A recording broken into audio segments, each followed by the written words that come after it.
If you want to manage your notifications on Degiro, this guide will help you turn them off effectively. Follow these steps to customize your notification settings. Step 1. Log into your account. Open the Degiro website or app and enter your login credentials to access your account. Step 2. Navigate to Settings. Once logged in, look for the Settings or Account Management section. This is usually found in the menu or profile area.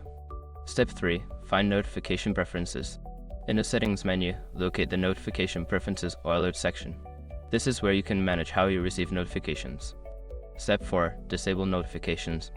In the Notification Preferences, you will see various options for different types of notifications. Uncheck or toggle off the notifications you wish to disable. Step 5. Save changes.